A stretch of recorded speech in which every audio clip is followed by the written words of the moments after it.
Bom dia, pessoal, mais uma vez.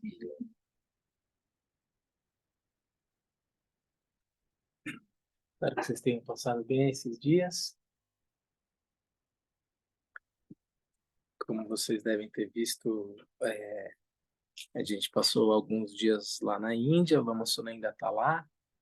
Volta dia 12, Luiz, é isso? Você acha que ele... 13? 12, 13, né? É,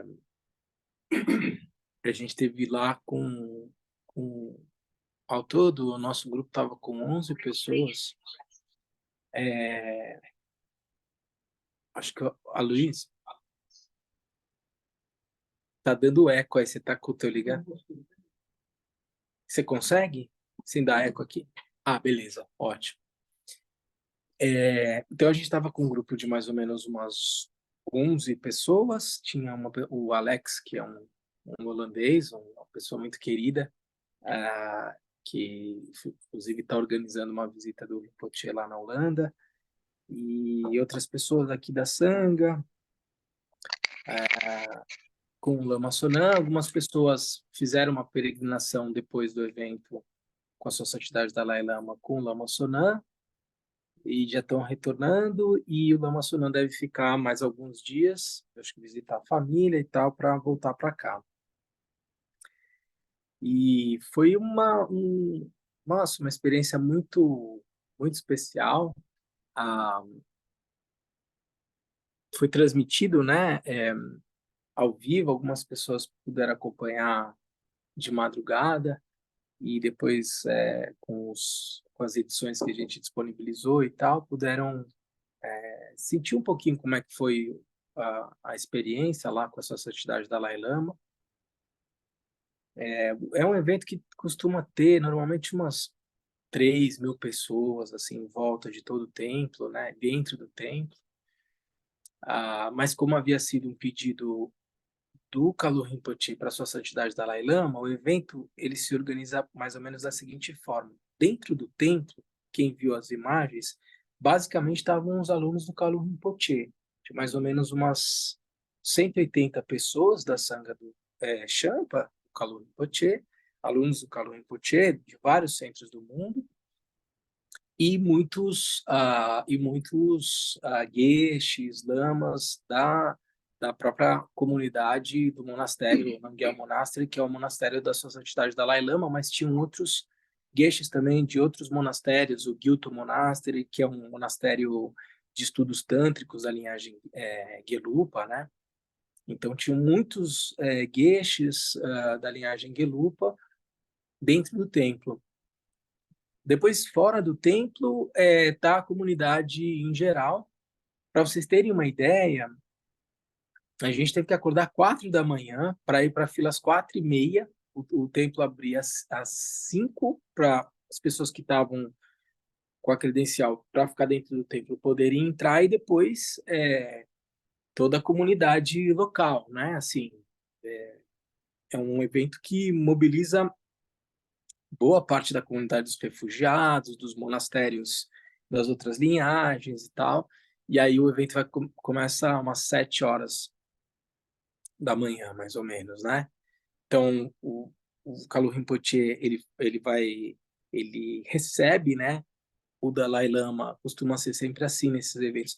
Ele sai da casa dele, o Dalai Lama, a casa do Dalai Lama fica na frente do templo, então ele vai receber com um incenso, com uma cata, vai ser o escorte, né?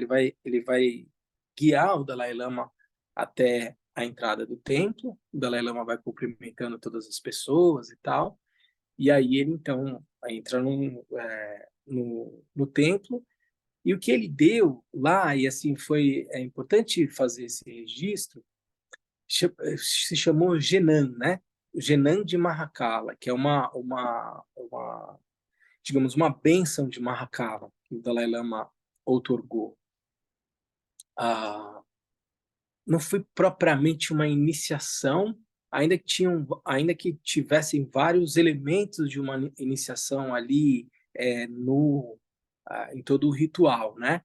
Mas foi feita uma oferenda de mandala, então no início do evento, solicitando essa bênção de Mahakala.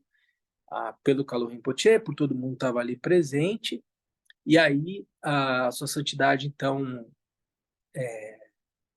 falou, fez uma fala a respeito da prática de Mahakala. Não sei se vocês acompanharam, mas o Dalai Lama fez referência ao momento em que ele deixou o Tibete, e antes de sair do monastério, do templo dele lá em Norbulinka, Dalai Lama diz que teve uma visão de Mahakala, que Mahakala sorriu para ele, piscou para ele, e ele disse que ali se sentiu absolutamente seguro para sair e ir para o exílio, fugir do Tibete naquele momento, mas ele se sentiu absolutamente protegido por Mahakala. Ele fez referência de que a mãe dele se referia ao Mahakala como sendo o nosso protetor desde pequeno e tal, que ele tem uma conexão muito, que o Mahakala, digamos, é um dos principais protetores dele, Dalai Lama, né, e da tradição, e que ele tem uma conexão muito especial com o Mahakala. O precedente Kalu Rinpoche deu as iniciações de Mahakala, de Chadrupa, né, Mahakala de 6 braços, para o Dalai Lama, a pedido do Dalai Lama, e para boa parte dos geshes da linhagem Gelupa, lá em refúgio, acho que foi início dos anos 80, algo assim, final dos anos 70, 80, não sei exatamente.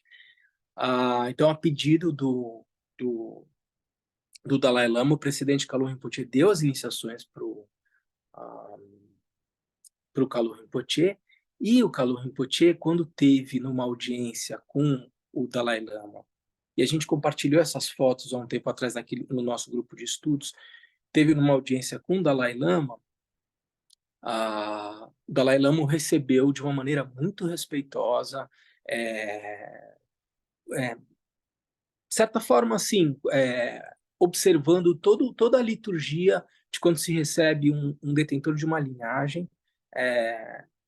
E naquela ocasião, o Kalu Rinpoche ficou muito, muito, muito feliz, muito sensibilizado com a deferência e o respeito da atmosfera daquele evento, daquela situação, daquela audiência com o Dalai Lama 2 anos e meio atrás. E naquela ocasião, o Kalu Rinpoche pediu, então, que o Dalai Lama, se ele poderia dar a iniciação, ou, digamos, nesse caso, como foi a bênção de Mahakala para ele e para os seus alunos. E o Dalai Lama consentiu. Isso há 2 anos e meio atrás. Então, faz 2 anos e meio que esse evento está sendo organizado. E é uma ocasião em que o Dalai Lama, então, de certa forma, acho que a palavra não é bem essa, vou botar bem entre aspas, devolve, mas não é essa a palavra, mas, de certa forma, aquilo que o presidente Kalu Rinpoche fez a pedido do Dalai Lama lá atrás, o Kalu Rinpoche, nesse momento, então, pediu para o Dalai Lama outorgar essas bênçãos de Mahakala para ele, para os seus alunos, num evento, e o Dalai Lama consentiu. Então, há 2 anos e meio que esse evento tem sido organizado e foi realizado, então, em 18 de maio.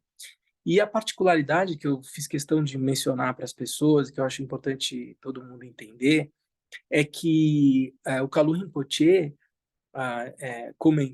comentou, né? Eu tive uma oportunidade de conversar rapidamente com o Rinpoche antes do evento, e ele disse, Sua Santidade pediu que esse evento fosse feito exatamente como nós gostaríamos que fosse, né?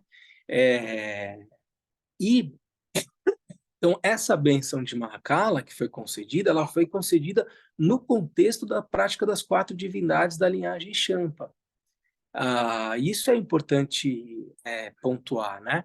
Quando a gente faz, muitos de vocês receberam os ensinamentos da linhagem, as iniciações da prática das 4 divindades, quando o Kalu Rinpoche teve aqui em 2019, a prática das 4 divindades, digamos, é a principal, ou uma das principais, mas talvez a principal prática da linhagem Champa, em que a gente faz a prática se visualizando, né? Visualiza-se como Dorje Chan, em Abyun, e no alto da cabeça com uma mandala, né? Na qual estão presentes Mahakala, Vajrayogini, Cherenzi e Tara Verde.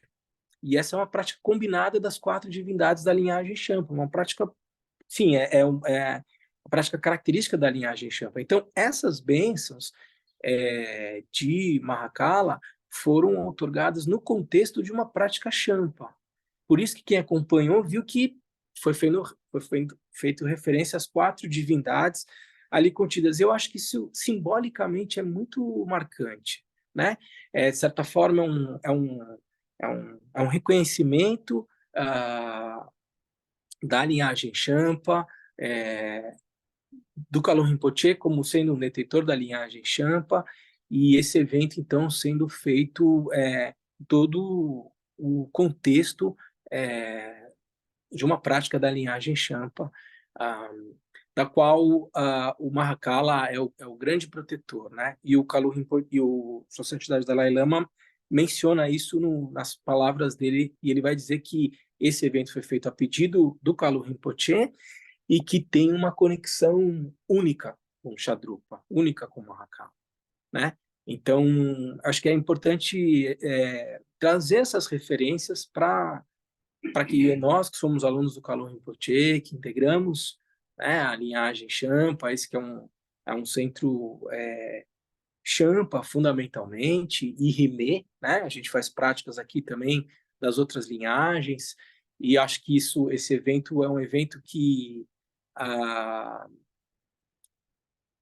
consagra, né, essa perspectiva Rimé, porque são dois mestres, um mestre Gelupa, um mestre Champa, né, ao longo de vidas, oferecendo mutuamente bênçãos e iniciações. Então, isso está muito dentro da perspectiva do princípio Rimé, de ser uma postura não sectária,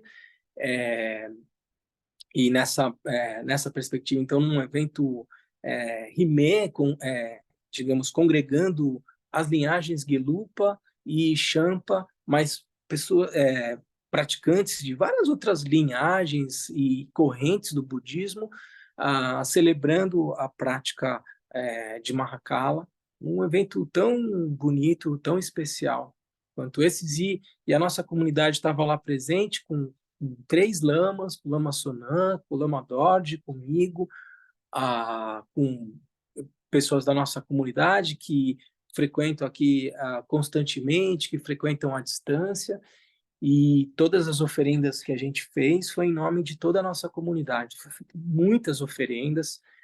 Tem até uma particularidade, as nossas oferendas, gente, não chegaram no momento que tinham que ter chegado. Então foi uma correria, porque as nossas oferendas ficaram presas numa outra cidade e não chegaram a tempo. Deveriam estar lá, mas ainda não tinham chegado. Então o Lama Sonan acionou toda a rede dele para fazer essas oferendas chegarem, e elas não chegavam. Daí a gente se mobilizou lá para fazer mais oferendas ainda para a Sociedade da Dalai Lama, né? O grupo que estava lá e tal, e no paralelo o Lama acionando as pessoas e tal. As oferendas tinham que estar lá até a tarde do dia anterior, porque elas precisam passar por um clearance, por um controle de scanner e tal, porque é um evento que reúne milhares de pessoas, com a Sociedade da Dalai Lama, com todos os riscos de segurança que existem. E as nossas oferendas não chegavam, então a gente colocou outras oferendas em nome da Sangha, lá junto com as oferendas como um todo, mas aí, quando deu mais ou menos umas 5 horas da tarde, as oferendas tinham que estar lá às 3 horas, né? Mas 5 horas da tarde ligaram para o Lama Sonan e falaram: olha, finalmente as oferendas chegaram na parte baixa de Dharamsala. Aí eu Lama Sonan e eu pegamos um táxi, descemos para lá, chegamos lá umas 6 horas da noite, conseguimos liberar toda a parte burocrática, subimos, eram umas 7 horas da noite, mas toda a casa do Dalai Lama, o templo, fica tudo fechado por seguranças, né? Aí eu falei, não, Lama, a gente tem que colocar as nossas oferendas juntos com a de todo mundo, não pode, não pode. Aí o Lama Sana liga pro pessoal, aí conseguem falar para um Geshe Gelupa responsável pela organização, não chegaram as oferendas, elas vieram, né, assim, é do grupo do Brasil, a gente veio de muito longe. Aí abriram o templo lá, onde fica, frente à casa do Dalai Lama, a gente conseguiu colocar as oferendas lá dentro, eles verificaram tudo, aí deixamos do lado da máquina de scanner e tal, para no dia seguinte, quando fosse aberto o templo, 4 horas, 5 horas da manhã, pudessem passar essas oferendas pelo...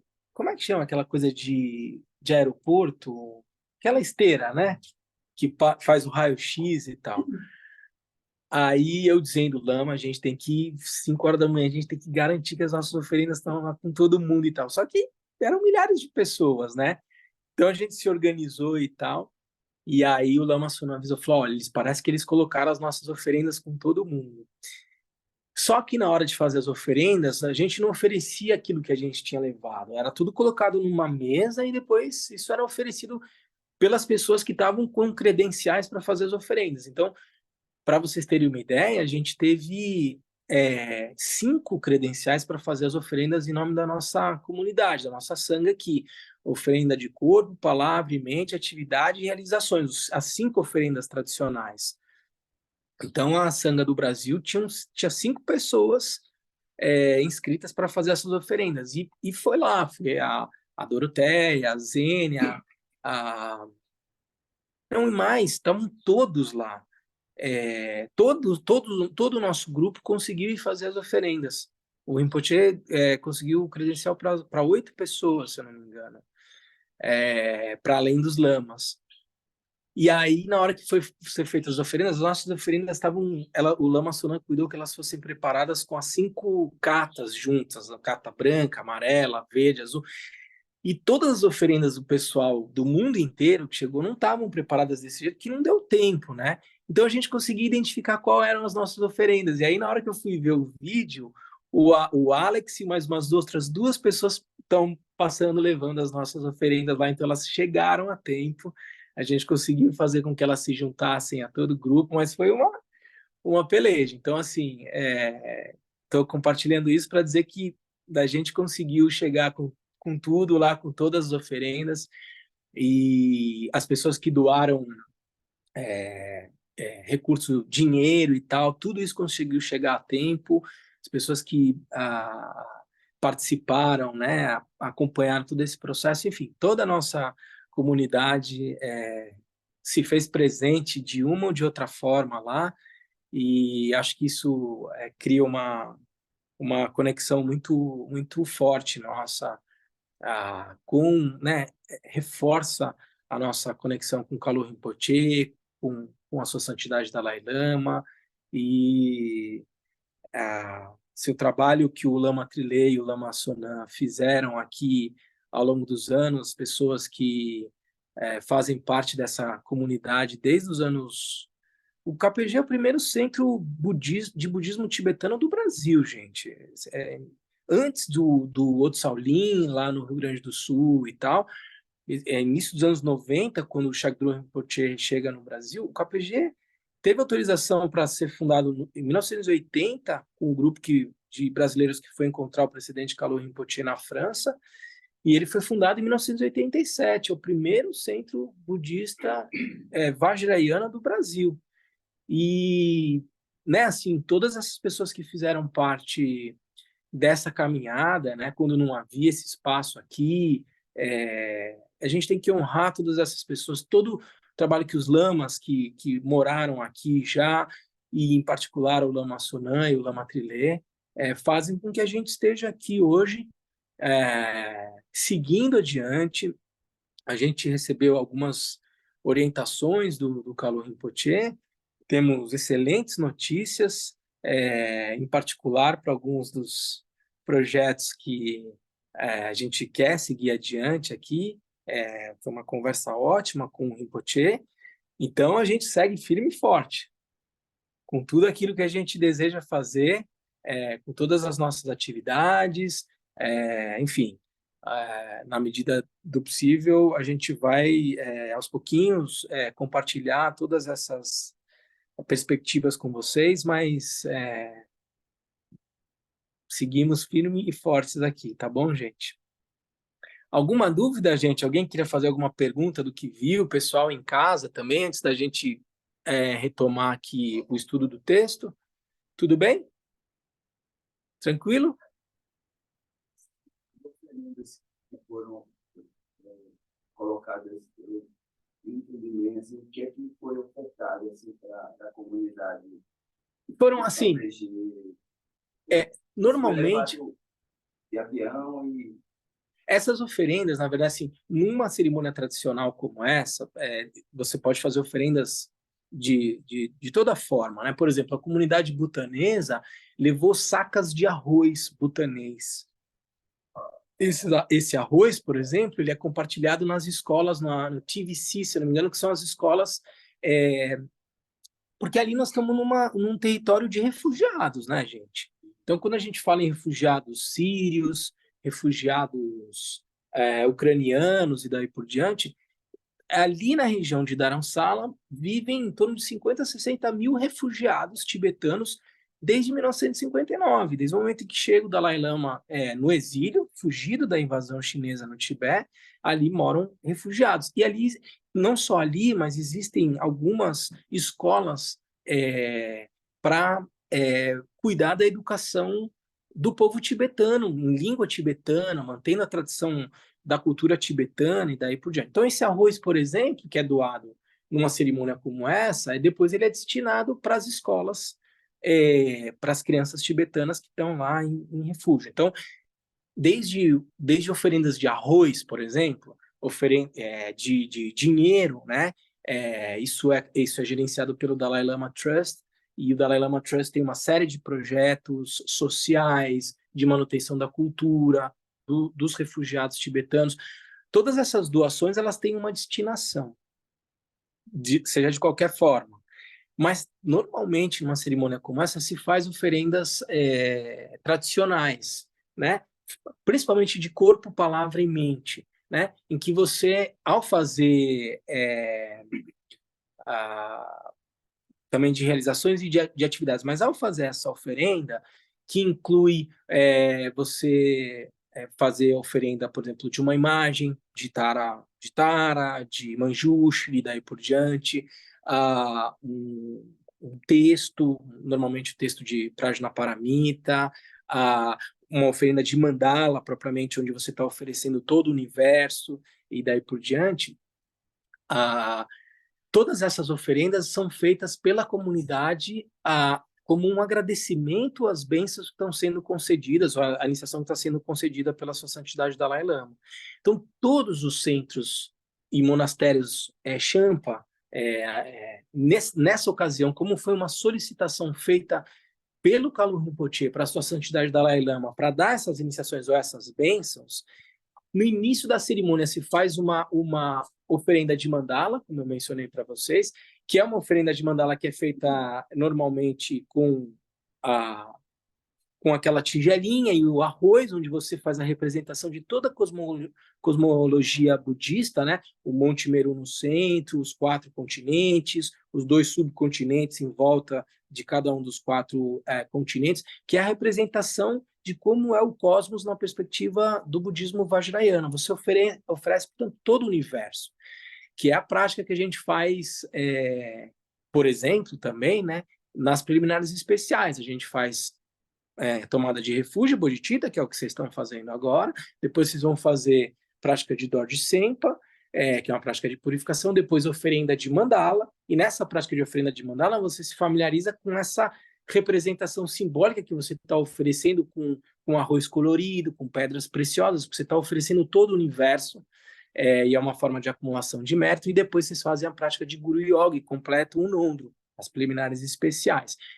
Essa oferenda de mandala é uma oferenda de mandala que é feita solicitando essas bênçãos no início do ritual. Aí o Sua Santidade Dalai Lama conferiu todas as bênçãos, né?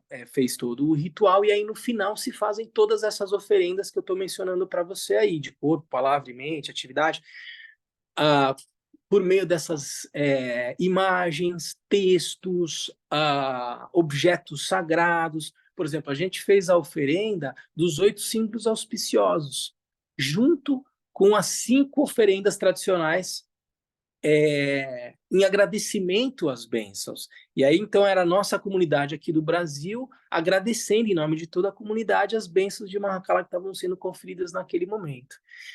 essas oferendas tradicionais, então, são esses objetos que eu mencionei para vocês: imagens, textos, símbolos auspiciosos, esses 8 símbolos auspiciosos que estão aqui na frente no altar, só que a gente ofereceu uns grandes e daí por diante. E isso tudo depois é revertido em oferendas, em doações em espécie, né?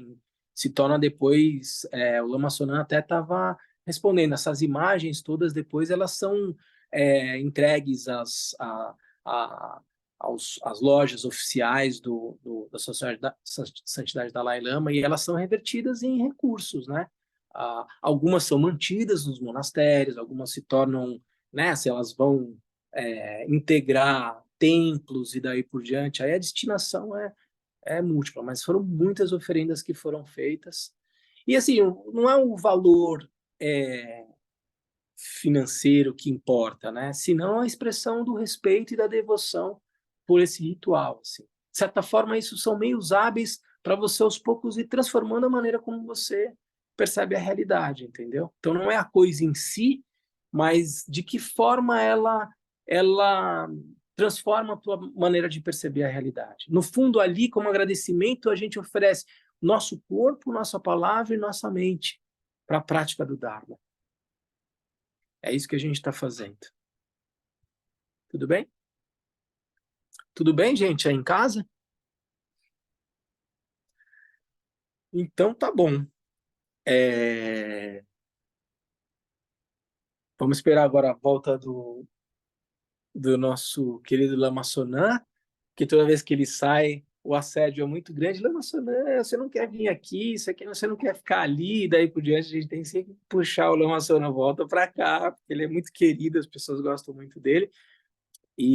Mas tudo seguindo no seu curso normal. Então, dentro dessa perspectiva, a ideia é a gente retomar o estudo do texto do Django Contru, Criação e Completude. Como eu falei para vocês, a nossa ideia é concluir o estudo desse texto até o final do ano. Então, a gente vai ter esse mês de junho e o mês de outubro para concluir esse texto e depois organizar. A gente deve ter um material, um resultado muito bacana. São 3 anos de estudo desse texto, né? E um dos resultados bastante objetivos é a tradução desse livro. A Clarissa está fazendo a tradução, eu estou fazendo a revisão. Então, a ideia é a gente ter esse livro traduzido para o português. Vamos ver se a gente consegue editar ele pela Luz da Letra. A gente já editou a tradução do livro de Tara Branca. E o que mais dá para a gente fazer com todo esse material riquíssimo, né? Que parte a partir de 8 ensinamentos, 8 encontros que a gente teve com o Kalu Rinpoche no ano de 2021. Vamos lembrar que a perspectiva é que a gente tivesse a visita do Kalu Rinpoche aqui no Brasil. Ele não pôde vir por causa da pandemia, e aí ele se dispôs a dar esse ensinamento online, que foi traduzido em 5, 6 línguas e tal, mas uma das razões foi por uma demanda, pelo fato dele não poder ter vindo aqui para o Brasil. E a gente teve esses ensinamentos, esses 8 encontros que estão lá no nosso site, com tradução simultânea, com legenda e tal, e depois com esse estudo aprofundado que a gente tem feito ao longo de 3 anos, a partir dos ensinamentos que o Kalu Rinpoche deu para a gente e dos comentários do Trango Rinpoche que estão contidos nesse livro, né?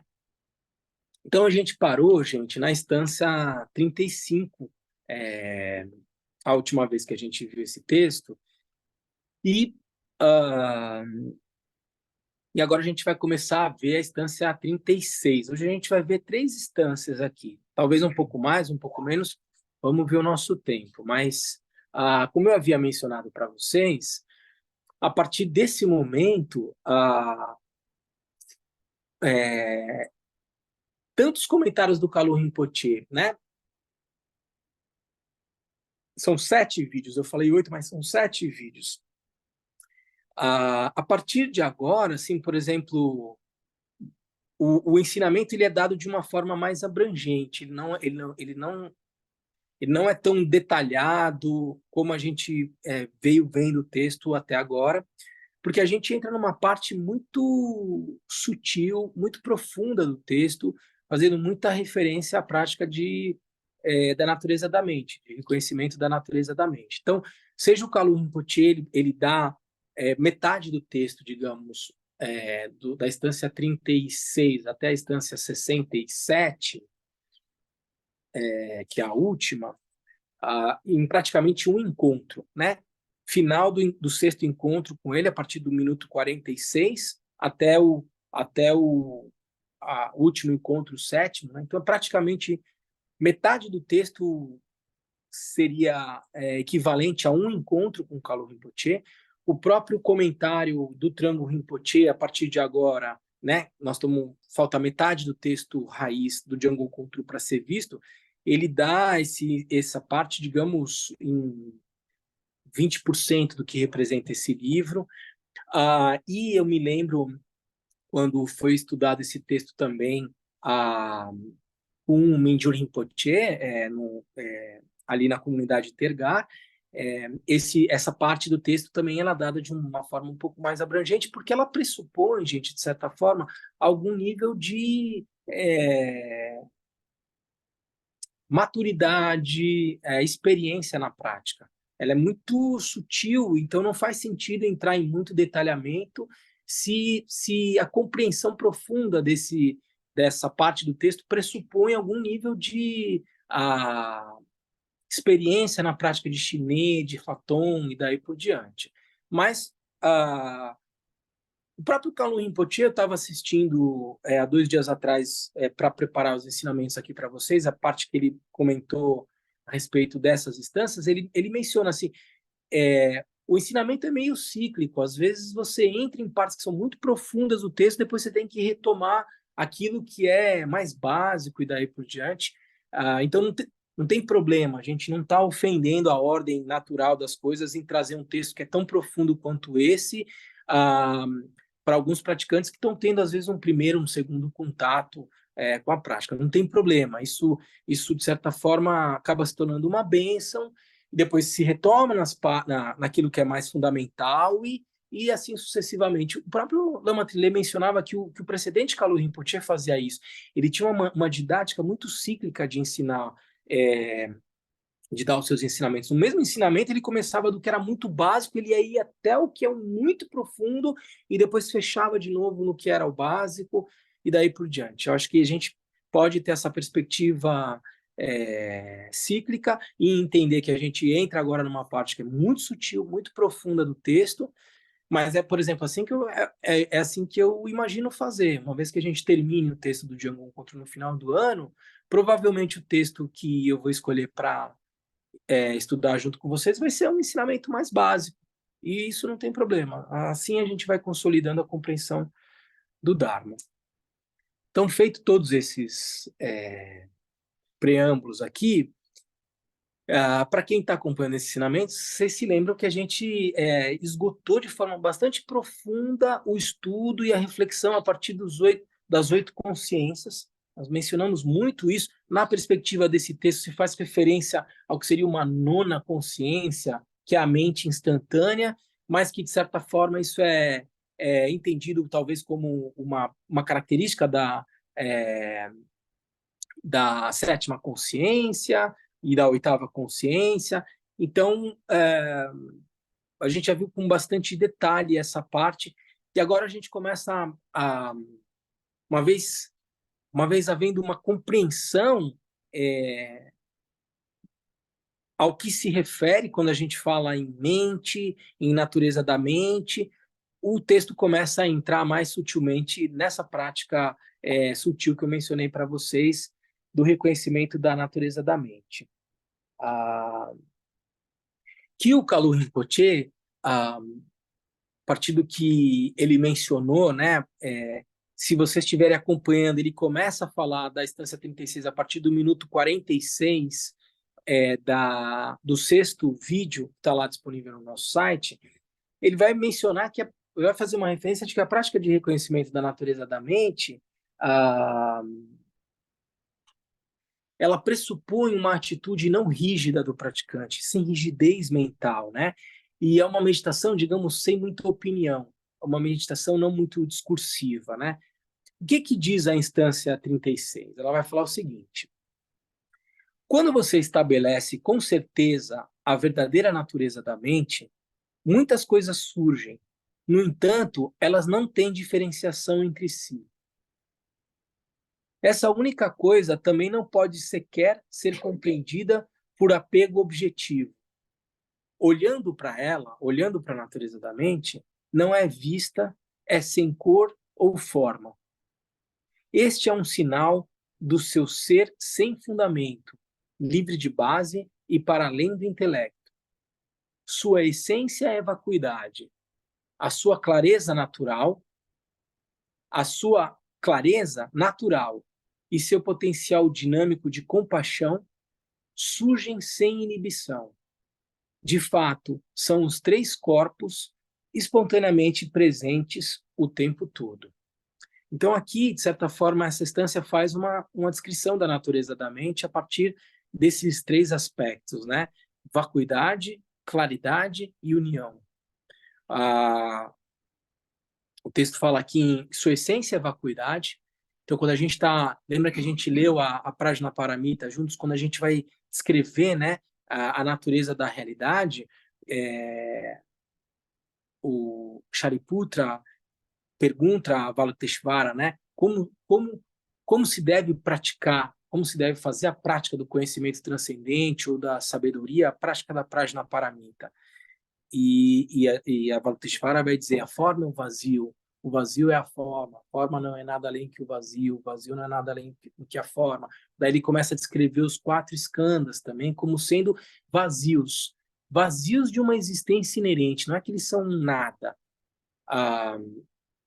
Quando eu olho para esse sino, não é que eles sejam nada. Existem causas e condições reunidas produzindo esse fenômeno visual manifesto. Mas que quando eu vou olhar para sua verdadeira natureza, existe um sino com uma existência inerente aqui, ou que existem são causas e condições reunidas produzindo um fenômeno composto, transitório e impermanente. A questão é saber, eu me relaciono com a realidade a partir dessa perspectiva de vacuidade dos fenômenos compostos? Quando eu estou descrevendo, de certa forma, a mente é uma coisa em si, como eu tomo quando eu olho para um objeto e daí por diante, o texto vai dizer que não, que a natureza da mente, na sua essência, é vacuidade. Não há algo em si, não é uma visão, digamos, eternalista, a partir de uma lógica de que há algo, um espírito, uma alma, alguma coisa que segue por tempo indeterminado e daí por diante. Não. Apesar de ao descrever todos os fenômenos compostos que se manifestam na mente, e a mente em si se descrever ela como sendo vacuidade, como sendo vazia de uma existência inerente, ela não é um nada. Há uma capacidade de manifestação aqui, né? A gente sempre diz, eu vou me relacionar com a realidade a partir de um aspecto dinâmico da mente de manifestação que faz com que eu me relacione com essa realidade a partir de uma experiência que se manifesta na minha mente de várias formas. Uma experiência visual que faz com que eu perceba objetos e tome-os como sendo verdadeiramente existentes e daí por diante, né? Numa lógica de dualidade, né? Então eu percebo esse livro, aquele quadro e daí por diante, consciência visual, auditiva, tátil, gustativa, olfativa e consciência mental, pensamentos, emoções e daí por diante. Tudo isso como sendo aspectos dessa faculdade da mente de manifestação. Então não é que a mente seja um nada, não há um nada. Não, há uma dinâmica na mente. E uma capacidade de conhecer aquilo que se manifesta, né? Uma lucidez intrinsecamente. É com isso que a gente vai se familiarizar quando a gente está fazendo a prática da natureza da mente. Aqui o texto fala em algo que, por exemplo, o Kalu Rinpoche não faz referência expressa no ensinamento dele, mas o texto vai falar: sua essência é a vacuidade, a sua clareza natural e seu potencial dinâmico de compaixão surge sem inibição, como trazendo uma maneira de expressar a dinâmica da mente atrelada à noção de compaixão. Portanto, não a compaixão como sendo uma emoção a ser cultivada, senão a natureza dinâmica da realidade. Isso é extremamente importante. Quando eu estou cultivando a compaixão, eu não estou fabricando algo que seja estranho à minha própria natureza, senão entrando em contato com a minha própria natureza e permitindo que ela se revele. Aquilo que se move, essa dinâmica, possui uma natureza compassiva. Isso é extremamente profundo. A gente várias vezes já falou um pouco a respeito disso. E aqui o texto fala em que esses são os 3 corpos espontaneamente presentes o tempo todo, né? Quando a gente fala em Dharmakaya, Sambhogakaya, Nirmanakaya, na verdade é a descrição do aspecto vacuidade, claridade e união de claridade e vacuidade. Não são 2 coisas dissociadas. Não dá para dissociar o aspecto vacuidade da mente e o aspecto de manifestação da mente. Um fenômeno visual como esse... Veja assim, meu olho entra em contato com esse DORD e produz uma consciência visual do DORD. Esse DORD, ele não está dentro da minha mente. Veja, são causas e condições reunidas produzindo um fenômeno na mente. A mente, quando a gente vai fazer a descrição da natureza da mente, invariavelmente se usa como alegoria o espelho, o aspecto reflexivo do espelho. Ou, por exemplo, a chama de uma vela. Né? Assim, esse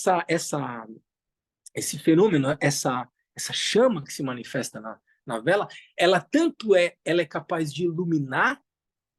Se eu tivesse com todo esse tempo apagado, essa vela, de certa forma, iluminaria, talvez parte, se fosse uma vela maior, iluminaria todo esse templo. Ela é capaz de revelar aquilo que está no templo e, ao mesmo tempo, ela ilumina a si.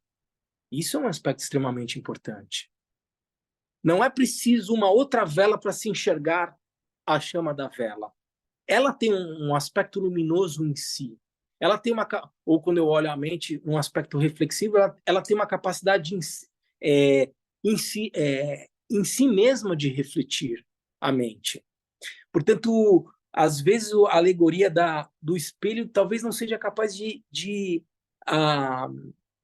não vou usar a palavra refletir para não confundir, mas para explicar ou para reproduzir exatamente no seu caráter último qual é essa natureza da mente. Mas veja, de novo, ele nos serve muito. Quando eu olho para o sino,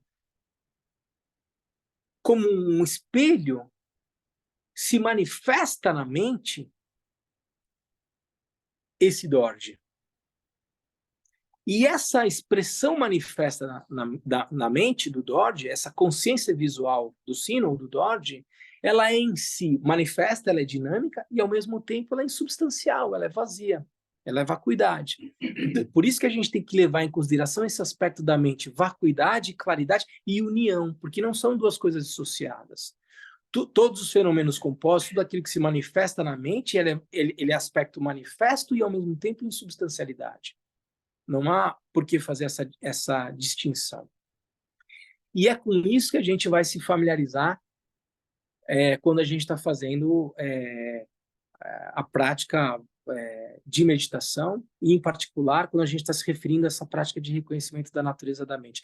Ela é uma prática dissociada do caminho tradicional que a gente tem, né? Por exemplo, quando a gente percorre o caminho da prática do Mahamudra, que são as preliminares comuns, as preliminares especiais, a prática de Chineu, calma mental, a prática de Relaton, que é a prática da sabedoria, né?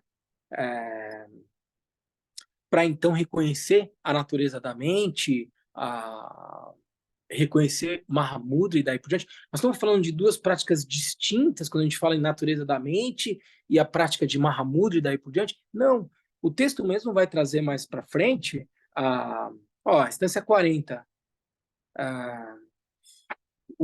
Em geral, todas essas etapas, até se alcançar o Mahamudra, compõem o que se denomina caminho da mente. Eles descrevem a prática de reconhecimento da natureza da mente. São vários nomes diferentes que se dão para a mesma realização. Então, não são coisas distintas. No entanto, o caminho tradicional, o Mahamudra, ele é progressivo, digamos assim, né? O caminho, a gente vai falar mais adiante um pouco sobre isso, o caminho da prática do Dzogchen, ele é um caminho mais direto.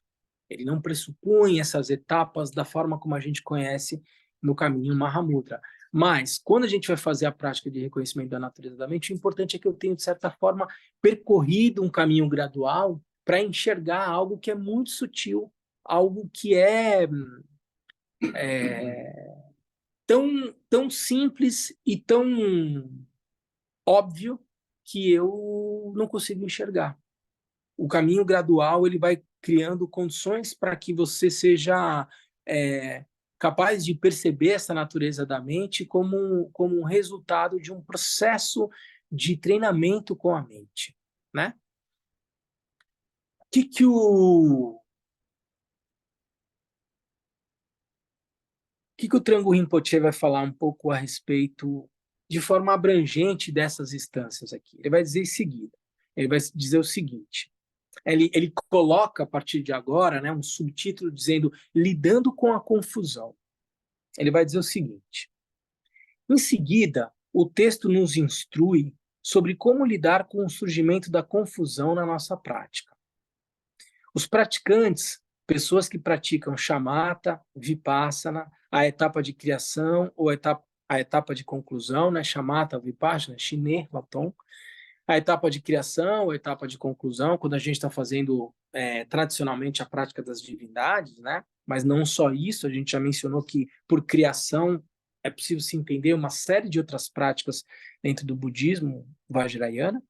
Ele vai dizer o seguinte, os praticantes, desde o primeiro momento em que a mente imediata surge a partir da consciência base de tudo, então ele está fazendo uma referência, né, à oitava consciência, que a gente já viu antes, tentam permanecer relaxados na prática, relaxados no samadhi que eles cultivaram. Então ele está dizendo o seguinte, se você está fazendo a prática de calma mental, né, Shine, então Shine com um suporte visual, que seja essa flor, ou se eu estiver fazendo a prática de Raton, depois que eu estabilizei a mente, eu volto, digamos, né, assim, a minha atenção para a mente em si. Então, depois que eu estabilizei a mente, eu vou, de certa forma, não discursivamente, mas investigar, mas o que é essa mente daí por diante? Seja quando eu estou fazendo uma prática de criação, numa prática como, por exemplo, de Chirenzi, fazendo todo o desenvolvimento da prática, da visualização, ou quando eu tomo uma prática de criação, por exemplo, como uma circunambulação no stupa e daí por diante, eu estou usando algum recurso, né, para desenvolver um estado de consciência, ou na prática de conclusão, quando eu largo a visualização e permaneço no estado natural da mente, o texto está dizendo o seguinte, toda vez que eu estou fazendo essas práticas, né, há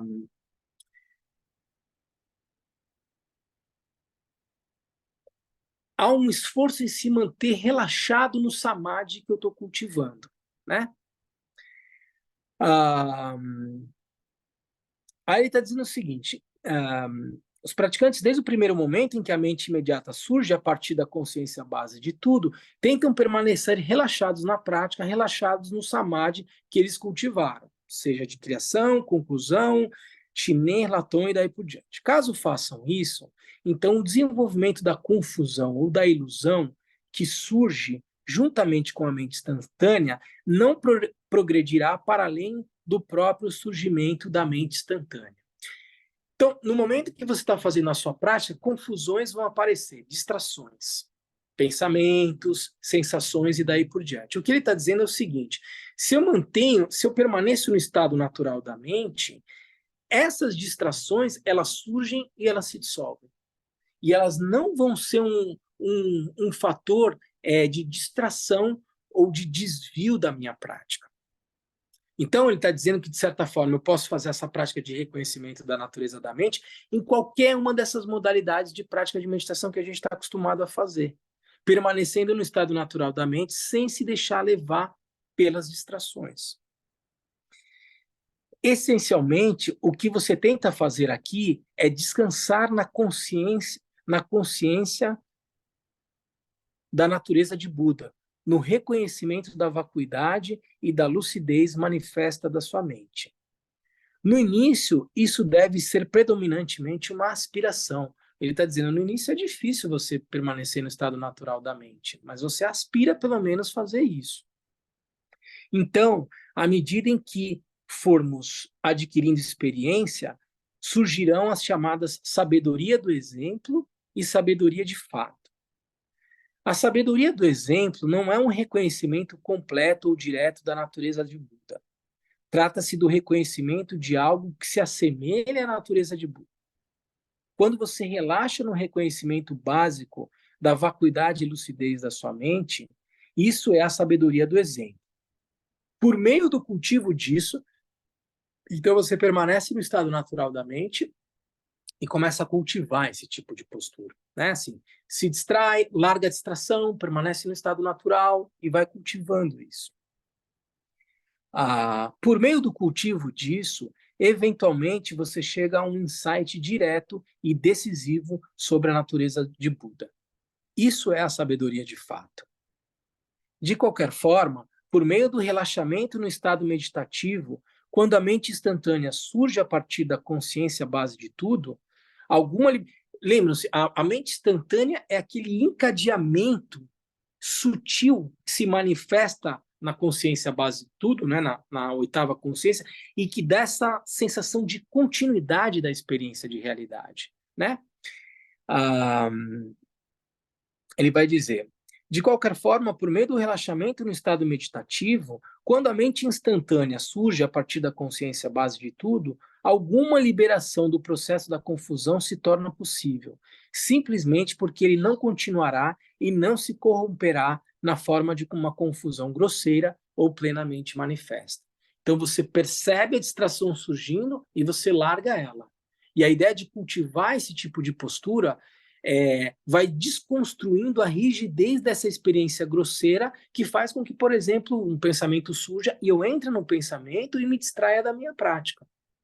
Eu estou aqui fazendo a prática, digamos, eu estou na fase de conclusão. A gente fez toda a fase de criação de Cherenzi, eu me visualizo como Cherenzi, acumulo o mantra de Cherenzi, aí faço a dissolução e permaneço no estado natural da mente. Sem julgamento, sem nada a fazer. A mente como ela é. Aí começa a surgir um pensamento, uma distração. Qual que é a ideia? Larga e volta para o estado natural da mente. Quebra essa cadeia confusa, quase que automática, de no momento em que surge um pensamento na minha mente, eu me identifico com esse pensamento. Eu me torno esse pensamento de desejo, de raiva, de medo e daí por diante. Essa é a maneira de você ir, ao não se deixar levar por essa distração e aos poucos cultivando essa natureza da mente. Ainda que você não tenha essa sabedoria de fato que foi mencionada aqui. Ainda que você não tenha de fato feito o reconhecimento da natureza da mente. O que, de certa forma, dá a sensação do tipo, mas espera aí, qual é a diferença de quando eu estou fazendo a prática de chinê e não me deixar distrair pelos pensamentos, as emoções e a prática do reconhecimento da natureza da mente em si? Se no fundo eu não me deixar levar pelas distrações, é porque numa você conhece a natureza de Buda tal como ela é. E, de certa forma, a ideia, a partir do momento em que você tem o reconhecimento da natureza da mente, é voltar para esse reconhecimento. Na outra, você está cultivando uma experiência. Ela ainda é transitória, ela é uma experiência, ela ainda não é uma realização.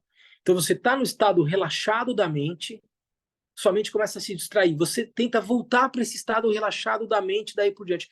Ainda que não haja uma realização da natureza da mente, fazer esse exercício te aproxima do reconhecimento da natureza da mente. É isso que o texto está querendo dizer.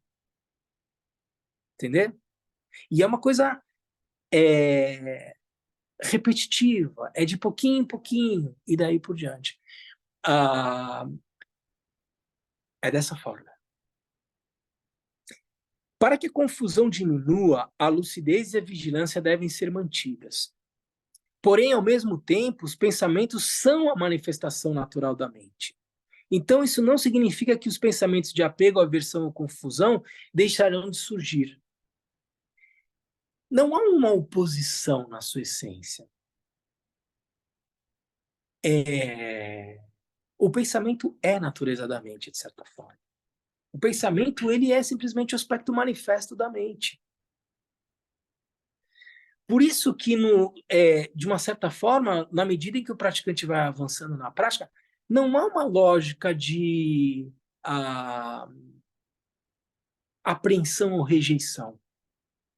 Por isso que quando a gente está falando na prática do Dzogchen, né? Quando a gente faz referência a Dzogchen, que está diretamente relacionado à ideia de completude ou conclusão, não há algo a se aprender ou a rejeitar. Há, de certa forma, uma completude na experiência de realidade.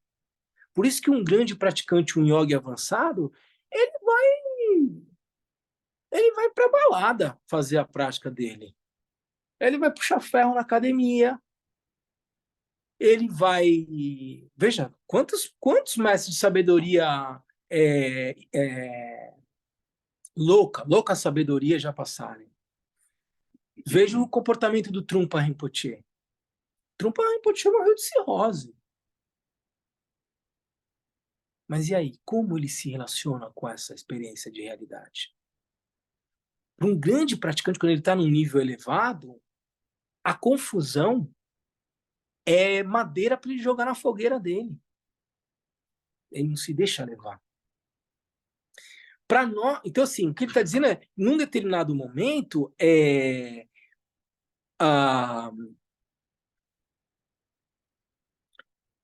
as distrações, elas nunca vão deixar de existir.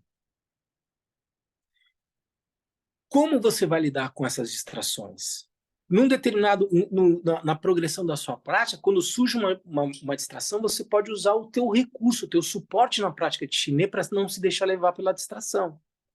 Então, se eu estou aqui fazendo a prática com suporte no sino, eu estou na consciência visual. Aí começa a surgir um pensamento na minha mente. Mas o que eu vou almoçar hoje? O que eu vou fazer depois que acabar o ensinamento? Então, isso é o quê? Consciência mental. Só que o meu suporte é consciência visual. O que eu vou fazer? Quando eu estou progredindo na prática, eu largo a distração, que é consciência mental, que é mente do mesmo jeito, mas eu largo o pensamento. Ou vamos dizer, não vamos nem usar o pensamento, vamos deixar mais claro. Ó, eu estou nessa consciência visual aqui, e eu começo a me distrair com o barulho do vento na árvore. Tudo isso está se manifestando na minha mente. Consciência visual. Veja, esse sino não está dentro da minha cabeça. Ó. Causas e condições reunidas estão produzindo um fenômeno sensorial na minha mente. Qual? Consciência visual do sino. E o meu ouvido, que está funcionando ainda, entrou em contato, né? A minha capacidade auditiva entrou em contato com o som das bandeirinhas batendo ali na mangueira e tem consciência auditiva se manifestando na minha mente também. Só que na minha prática de meditação, eu escolhi, porque eu estou fazendo chinê com suporte, nesse exemplo que eu estou dando, consciência visual sendo o meu suporte. No momento em que eu começo a me distrair com a consciência auditiva, o que eu faço quando eu estou no início do meu caminho como praticante? Consciência auditiva é distração, eu tenho que rejeitar ela. Larga o som, volta para o suporte visual do sino. Não é isso que a gente faz? Invariavelmente. Então eu vou trabalhando com uma lógica meio que de objeto, rejeição. Tem uma aparência de dualidade nessa experiência, concorda? Som para mim é problema nesse momento. O que eu preciso é manter minha atenção no suporte visual. Então isso vai fazendo parte do meu treinamento, né? Largo o som, Volto para o suporte visual. Num determinado momento, quando a prática vai avançando, eu vou reconhecendo, com um praticante mais avançado, que a consciência visual do sino e a consciência visual e a consciência auditiva do som são todos manifestações da mente. Como eu me relaciono com eles? Num determinado momento, usar a plena atenção e o foco faz com que aconteça o quê? Com que meu sistema nervoso autônomo se estabilize, porque eu estou usando um suporte neutro a um comando para o meu sistema nervoso dizendo não há ameaça. Se eu voltar a minha atenção para uma criança chorando na rua, aquela situação de dor e sofrimento manda um comando para o meu sistema nervoso dizendo há risco, há ameaça, há alguém em sofrimento, é preciso fazer algo. O meu sistema nervoso vai mandar um comando para o sistema nervoso simpático dizendo, porra, faça alguma coisa. Por quê? Porque a minha atenção está voltada a um suporte sensorial que gera uma informação de ameaça para a minha estrutura psíquica, mental, cerebral e daí por diante. Isso faz com que eu produza hormônios, cortisol e daí por diante, e faz com que haja uma aceleração na minha experiência de realidade. Eu estou com medo, eu estou com raiva, eu estou com ansiedade, daí por diante. Quando eu estou usando um suporte sensorial, voltando para o nosso exemplo, como esse, que é um sino, ele é um suporte neutro. A minha estrutura física, mental, quando ancora a atenção, o suporte, sobre um suporte neutro, reconhece, não há ameaça nenhuma. O que vai acontecer? O meu sistema nervoso parasimpático vai ser acionado e o meu modo de sobrevivência vai ser estabilizado. Então, o que eu estou querendo dizer com tudo isso? Que essa prática de Shiné, ela vai gerando um nível de estabilidade que não tem nada de transcendente, luzes espaciais. Não. Há uma experiência de realidade que me gera uma condição de neutralidade, de estabilidade e que faz com que a minha mente esteja mais estável.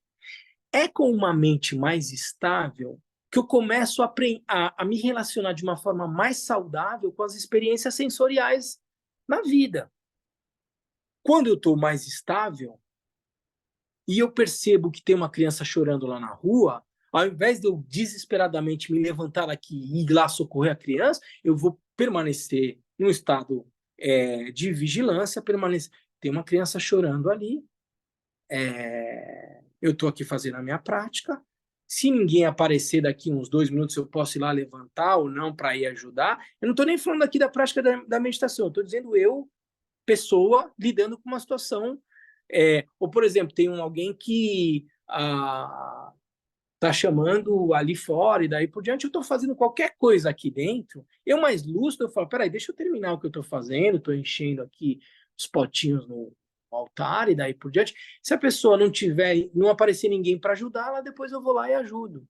Se eu estou dirigindo e eu estou tranquilo, dirigindo o carro e alguém me fecha no trânsito, quando surgiu o sentimento de raiva, aquela emoção, ao invés de eu me identificar com aquela raiva, emoção, eu estou estável, vou perceber tudo aquilo que está acontecendo, vou dizer, não, o cara deve estar com pressa, deixa ele seguir, eu vou continuar seguindo o meu caminho aqui. Então, o que eu estou querendo dizer é o seguinte, num estágio mais inicial para um praticante, a prática de chinê com suporte, que é a prática de calma mental, ela vai criando condições de estabilidade para que eu aprenda a lidar melhor com aquilo que se passa na minha experiência de realidade. Tá claro até aí? No momento em que eu vou. E aí, veja bem, utilizar um suporte de estabilização é um recurso fundamental para eu não me engajar em qualquer experiência de realidade que me tire do meu estado de lucidez, que é uma qualidade intrínseca à nossa mente. No momento em que o praticante vai avançando, ele começa a perceber que todo aquele suporte que é de estabilização, quanto um suporte que é de distração e daí por diante, todos são expressão manifesta da mente. Não há uma diferenciação. É isso que, de certa forma, o texto vai falando de uma espécie de sabor único. Ah,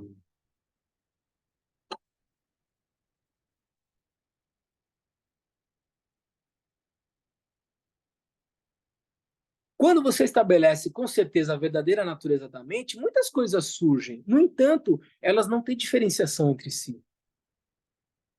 Veja assim, essa dimensão de um sabor único, assim, é é um dos estágios mais avançados já do caminho de um bodhisattva. Alguém que vai se relacionar com a realidade sem essa noção de diferenciação, porque ele está em constante imersão no estado natural da mente. E aí, para ele, não vai ter problema se ele está na balada, como eu estava dando no exemplo, ou se ele está aqui no templo.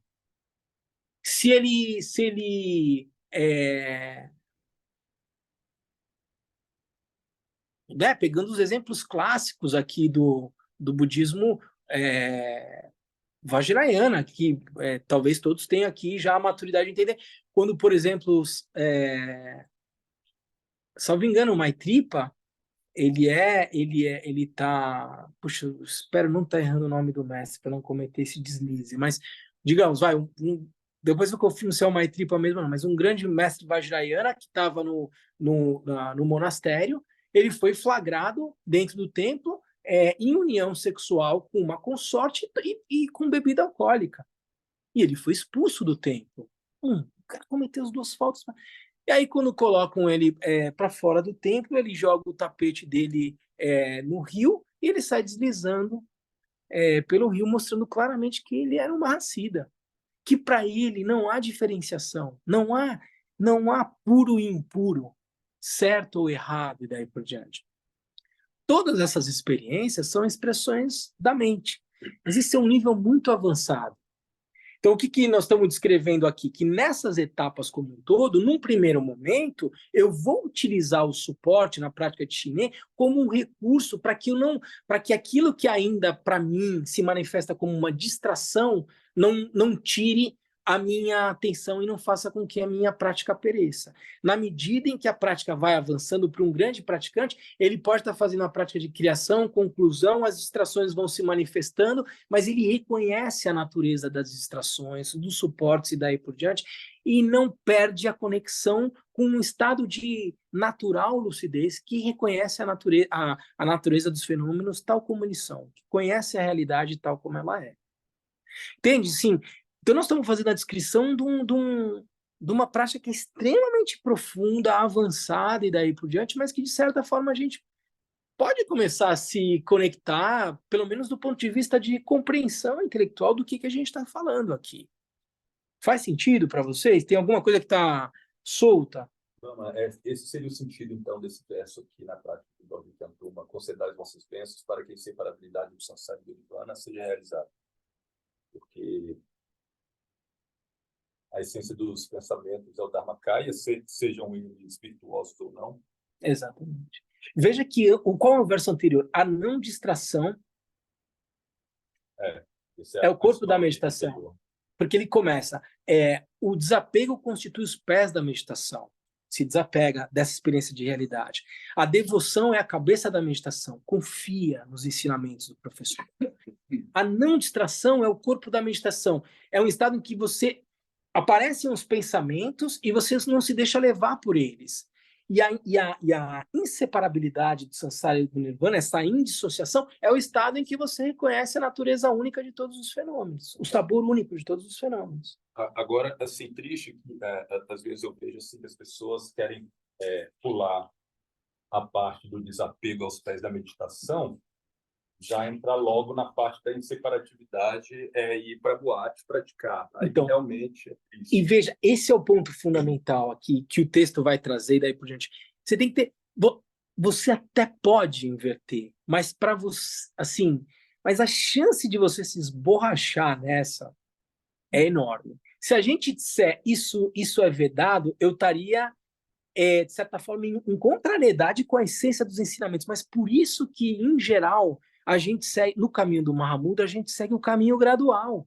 Por isso que aqui, quando os lamas estão dando ensinamentos, a gente começa pelo quê? Preliminares comuns, preliminares especiais, uma boa prática de chinê, uma boa prática de relator. Porque se você virar e for para a balada e falar, não, tudo tem a mesma natureza, eu reconheço. Então, se joga aí pela janela e me diz se você lembra do Neo no Matrix, que ele vai pular de um prédio para o outro? tudo é expressão da minha mente. Então, mas ele não tinha realização naquela hora, ele borracha lá embaixo, assim, entendeu? Mas para um grande praticante, não, é dito que eles voam e daí por diante. A gente não tem essa experiência nos dias de hoje, dada ao estado de degeneração do momento da humanidade, né? E daí por diante. Mas isso é descrito nos textos sagrados. Mas e essa é a nossa realidade? Ou a gente precisa muito chinês para estabilizar nossa mente, aprender a prática de Latom e daí por diante para ir chegando nesse nível. Agora, é impossível, se eu dissesse que não, que é impossível, eu estaria em contrariedade com a essência dos ensinamentos. Mas existem vários caminhos a serem percorridos, e o texto vai trazer várias referências sobre esse caminho gradual que tem que ser praticado. Assim. Se você não pratica desapego, porque são os pés da meditação, é o início. Como é que eu vou praticando desapego assim? Isso leva tempo, senão é só conversa. Mas é exatamente isso que o Pedro falou. Tem muita gente que acha que, bom, eu já entendi. Nós não estamos aqui. Já mencionei para vocês, aqui nós estamos fazendo uma aproximação discursiva sobre a natureza da mente, mas isso aqui precisa ser uma compreensão vivida, né? Como se fala, realizar isso, né? É uma compreensão experiencial, é conhecer a partir da sua própria experiência. E isso a gente vai cultivando aos poucos, né?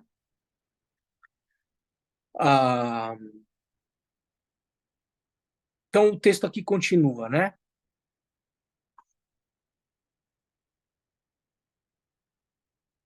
Para que a confusão diminua, a lucidez e a vigilância devem ser mantidas. Porém, ao mesmo tempo, os pensamentos são a manifestação natural da mente.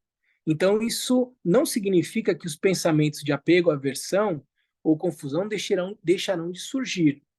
Eles surgirão. É aqui que a gente tinha parado. Eu estou fazendo a minha prática de qualquer que seja ela, de chinês, de Latom, ou mesmo quando o praticante estiver nesse estado bastante sutil da prática, os pensamentos, as distrações continuarão surgindo. Mas se houver lucidez e vigilância suficientes, ainda que surgirem, sua natureza será então reconhecida e, portanto, não serão causas de acumulação de karma. Ele está dizendo aqui o seguinte, por exemplo, um Bodhisattva de primeira terra aqui, que alcançou a realização da natureza da mente, ele continua tendo pensamentos, ele ainda não alcançou o estado de Buda. Mas no momento em que esses pensamentos e distrações surgem, eu vou avançar aqui um comentário que o Kalu Rinpoche faz quando ele dá o ensinamento dessas instâncias. Ele vai dar uma instrução clássica da prática profunda do Mahamudra, que é um grande praticante, o pensamento surge, ele olha para o pensamento. E ele reconhece a natureza do pensamento. No momento em que ele faz isso, o Kalu Rinpoche dá a descrição assim, é no momento em que o pensamento está surgindo, não é o momento que ele já consolidou um pensamento de raiva, não é o momento que você já está com raiva 2, 3 minutos, aí você vai olhar para a raiva, não, no momento em que você começa a perceber o primeiro sinal de um pensamento de raiva surgindo, você já olha para ele e esse pensamento se dissolve, de onde ele surgiu, ele ao mesmo tempo se dissolve, e isso não gera karma, ou seja, por exemplo, alguém que alcançou o reconhecimento da natureza da mente, um Bodhisattva de primeira terra, ele não volta mais para o samsara, ele vai continuar tendo pensamentos, obstáculos, distrações e daí por diante, mas o que ele faz desses pensamentos, dessas distrações e daí por diante? Ele se deixa levar de uma maneira pouco lúcida e distraída, ou ele reconhece a natureza fundamental desse pensamento, dessa distração?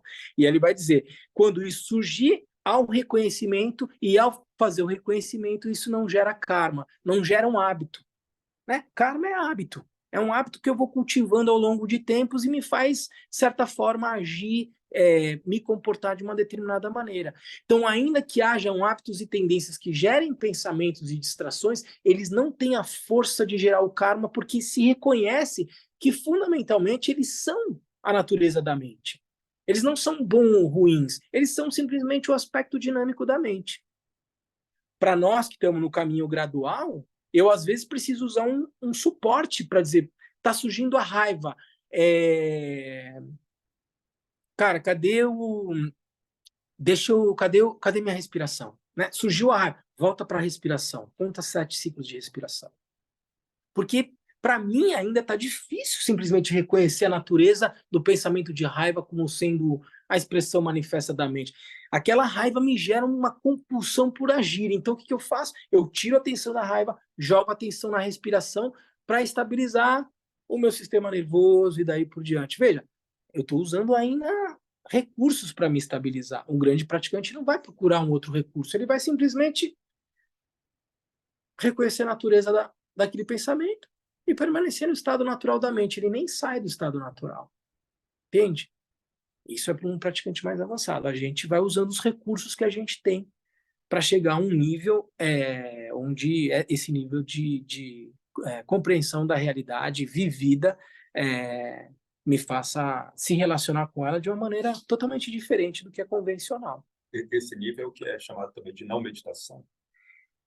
Aí tem algumas distinções. Aqui nós estamos falando de yogas bem elevadas, assim, né? Mas, de certa forma, é isso. É uma prática de não meditação. Existem 4 yogas que são bastante avançadas e que são as práticas dos bodhisattvas, entendeu? E se faz referência muito a isso. É uma prática de não meditação, mas ao mesmo tempo não distração. Então eu permaneço nesse estado, não é para usar nenhuma técnica de meditação. Larga tudo e permanece no estado natural. Mas também não é um estado natural não distraído. Não é um estado que me deixa levar por qualquer pensamento, sensação. Não, eu estou no estado natural, mas surge, eu não me distraio por nada. Essa é a ideia de não meditação, não distração e daí por diante. A gente invariavelmente vai falar, o próprio Kalu Rinpoche, ele fala assim, a gente fala em não meditação, mas ainda há um pouco de meditação, porque a gente está, de certa forma, falando de alguma técnica, entende? Assim, pelo menos aplicando o mínimo de esforço para não se distrair. Exato. Né? Assim, portanto, não é algo que simplesmente... Para ser absolutamente um estado de não meditação, é um nível de realização onde não há mais diferenciação entre não meditação nem não meditação. Entendeu? Vamos. Eu queria fazer uma pergunta que está relacionada ao tempo. É como se parasse o tempo. Pronto. Se o que é que pode, bem grosseiramente, a gente ter uma explicação disso? É um estado... Se eu disser que ainda não há tempo, eu fiz a referência a tempo. É uma condição onde a ideia de tempo ela nem faz sentido. Não há presente, não há passado, não há futuro e também não há presente. É um estado, digamos, atemporal, como você está dizendo assim, é como se o tempo parasse, mas assim, não há. A ideia de tempo, ela perece. Não, o conceito que se atribui a tempo, ele deixa de existir. Simplesmente é. Mas é numa lógica atemporal. Entende? Então, está muito diretamente relacionado ao que você mencionou, mas você nem fala assim, o tempo parou, porque como assim tempo? O que é tempo? Assim, perece a noção de tempo, isso que eu quero dizer, entendeu? Decai, tipo, não dá para se usar nem a condição de não tempo, entendeu? Nem tempo, nem não tempo. Está fora de qualquer categoria, entendeu? Simplesmente. Por isso que vai se dizer que uma mente de Buda é uma mente onisciente, porque a ideia de passado, presente, futuro e daí por diante, ela é um estado de total lucidez. Nesse plano, nesse estado da natureza da mente, se pode alcançar nível de deslocamento no tempo todo e antecipar, como alguém que chega, está atrasado e ao mesmo tempo consegue chegar no lugar quando vê o tempo está 5 minutos antes. Então, assim, se você usar essas categorias, você vai ser, não faz sentido. Sobre essa, é difícil partir da maneira de perceber a realidade tridimensional que a gente tem, não tem um sentido lógico do que a gente discutiria aqui, falar em eu avanço, eu atraso, porque não há essa categoria de antes e depois, entende? É um estado onisciente, assim, e intelectualmente é difícil você compreender isso. Então, eu acho que o mais saudável é sair dessas categorias de alguém que pode avançar e daí por diante. O Buda, né, o Buda Shakyamuni, ele assim, não, assim, as coisas simplesmente não tem tempo de antes e depois, as coisas estão em constante transformação e é uma lucidez, que é essa natureza da mente. É perceber o aspecto dinâmico da realidade, absolutamente insubstancial, e uma lucidez em união com isso, entende? Então, assim, buscar uma compreensão intelectual sobre o que seria isso é se perder, de certa forma, numa distração. Não faz sentido. Não faz sentido. Para nós, o que é importante é como gradualmente eu vou progredindo a ponto de ir alcançando estados de compreensão da realidade. Muito mais do que tentar colocar em palavras a descrição do que isso vem a ser, entendeu? Isso é uma armadilha que a gente invariavelmente cai, e é por isso que invariavelmente não se fala muito sobre isso, entendeu? Porque não é para se. Porque você vai blá blá blá blá blá, tipo, já era. Entrou no blá blá blá, você já não tá mais. Você já não tá mais, assim, entendeu? A gente acaba fazendo isso em categorias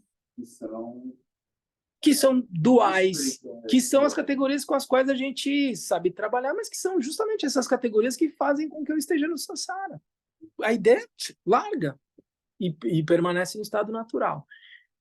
Então, aqui são algumas referências para um pouco ir situando aonde a gente está na prática, o que é e o que não é, e daí por diante, mas não seria um absoluto contrassenso imaginar que é possível descrever discursivamente o que é a natureza da mente quando ela fundamentalmente está para além do discurso.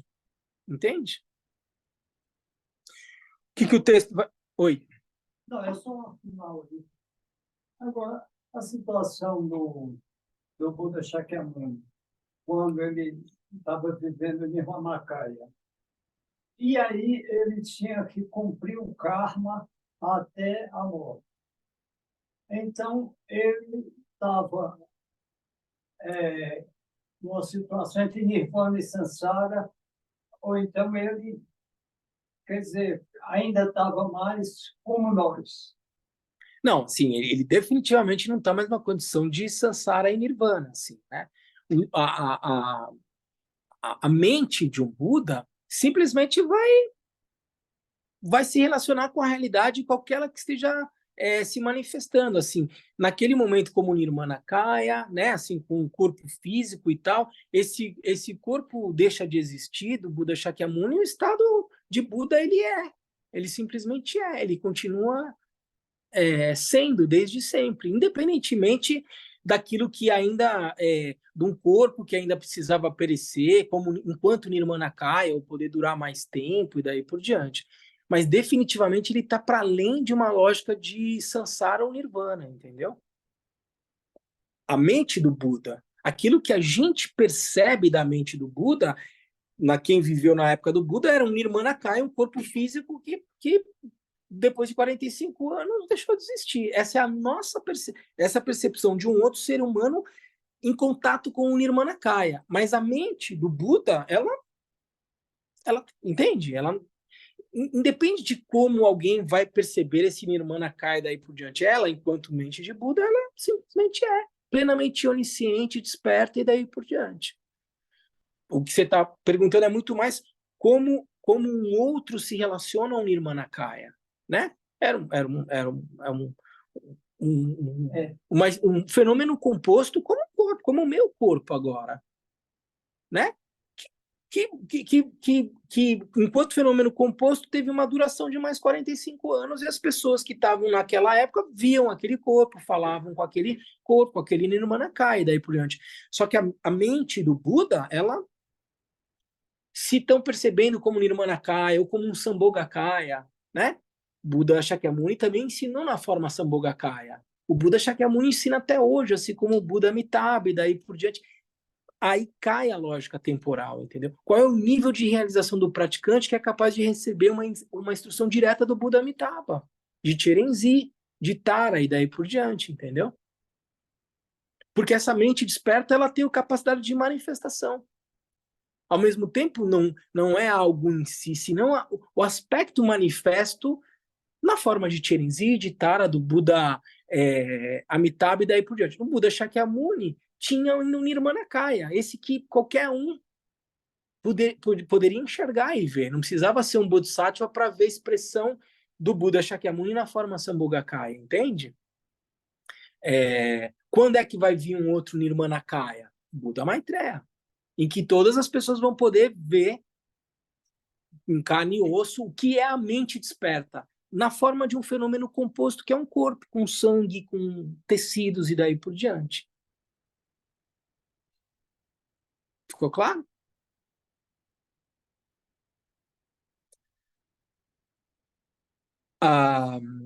Mas se houver... Bom, o pensamento inicial, tendo sido liberado por meio do reconhecimento, não produzirá um segundo ou um terceiro pensamento. Então, no momento em que aparece a distração, se reconhece a natureza daquele pensamento, não vai surgir um segundo e um terceiro. Em outras palavras, os pensamentos continuarão surgindo como manifestação da mente, mas eles não se tornarão causa para a acumulação de hábitos adicionais, o que a gente falou.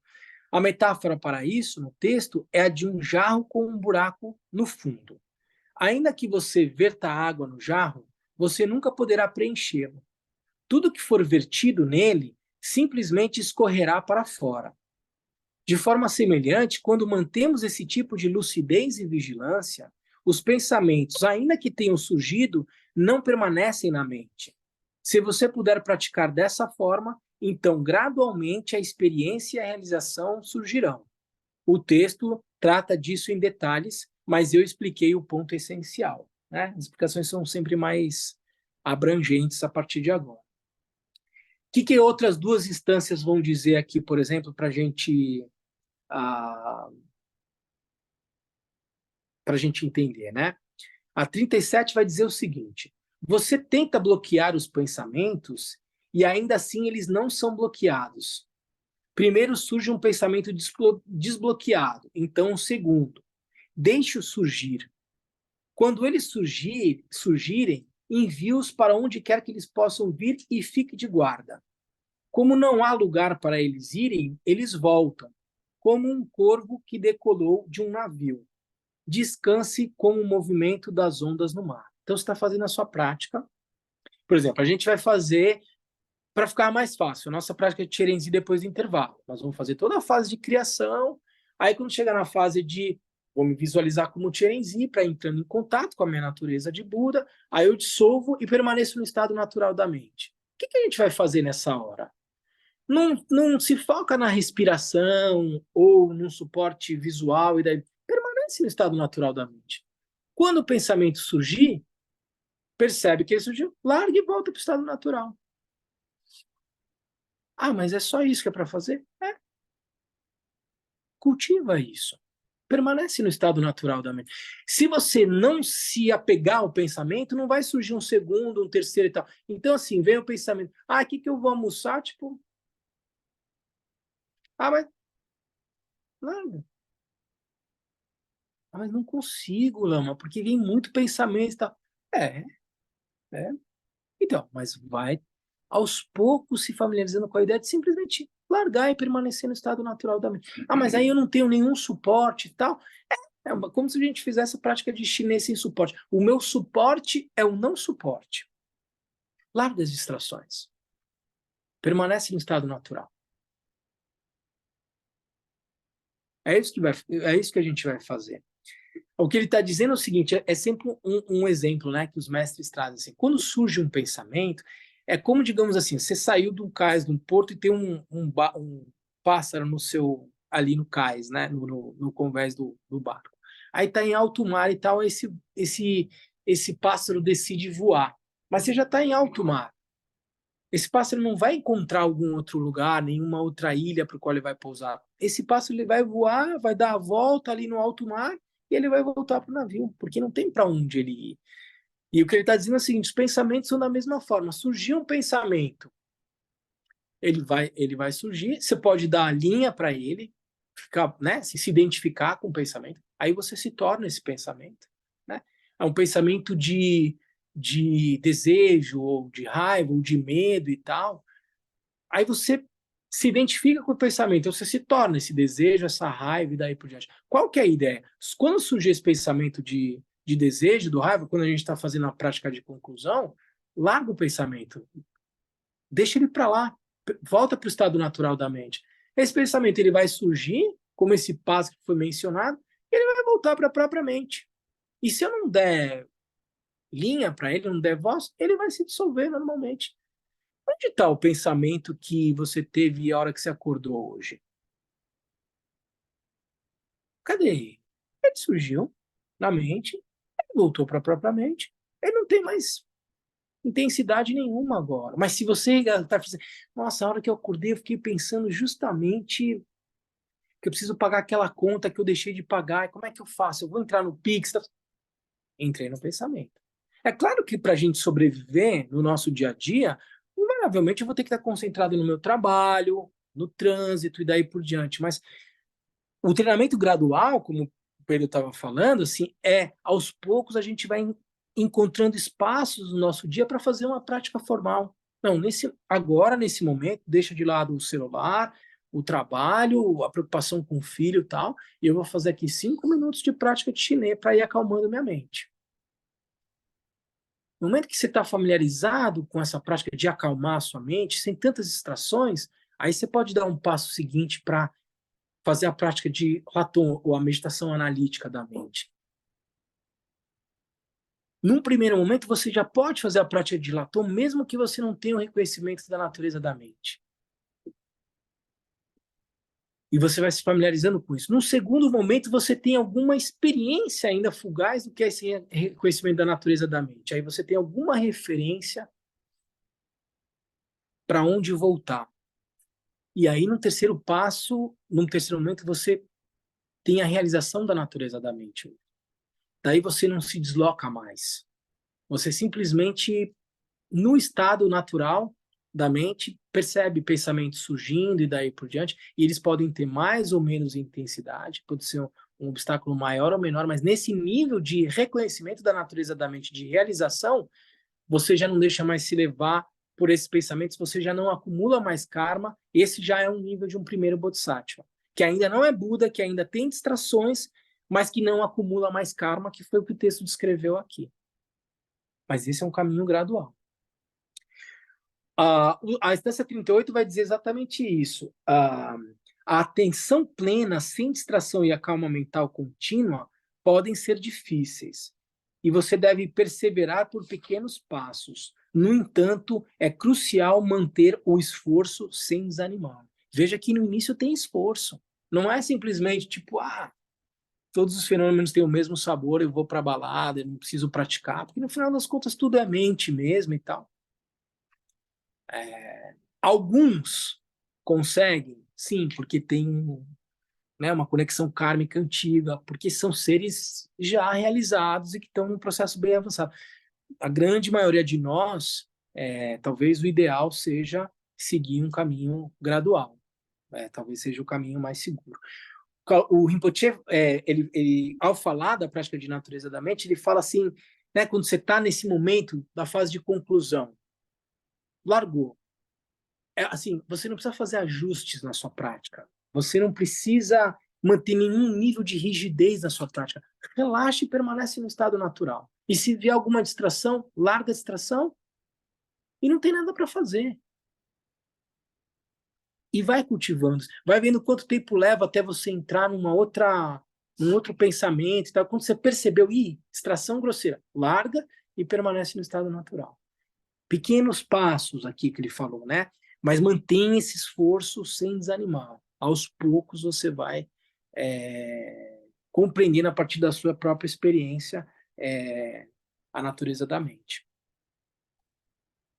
Tudo bem, gente? Na próxima semana a gente vai continuar a leitura. O Triângulo Rinpoche vai trazer um pouco assim algumas referências de como praticar, mas o próprio texto aqui, que é um texto que se estrutura muito nas referências do Mahamudra, vai trazer referências também sobre o caminho gradual, mas em paralelamente a isso ele vai dando instruções diretas sobre a prática do reconhecimento da natureza da mente, porque é isso, porque a gente já entrou numa etapa aqui do texto raiz do Django Kontru, digamos, mais avançada, onde ele está fazendo a descrição de algo que é realmente muito sutil. Tá bom? Tudo bem, gente? Ficou confuso alguma coisa? Tudo bem? Gente, em casa, tudo bem aí? Então, vamos fazer o nosso intervalo. Tudo bem, Lama, obrigada. Imagina, a gente vai fazer um intervalo, gente, até às 20 para as 11.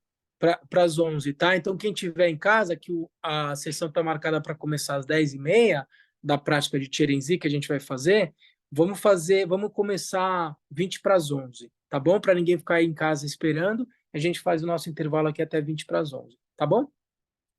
Então, vamos fazer a dedicatória, gente?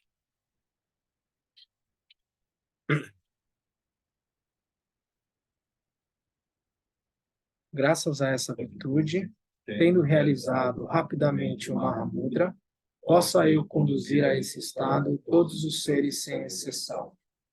Pela graça do Buda que obteve os 3 corpos, pela graça da imutável verdade do Dharma em si, pela graça da infalível aspiração da Sangha, possa essa súplica de dedicatória realizar-se tal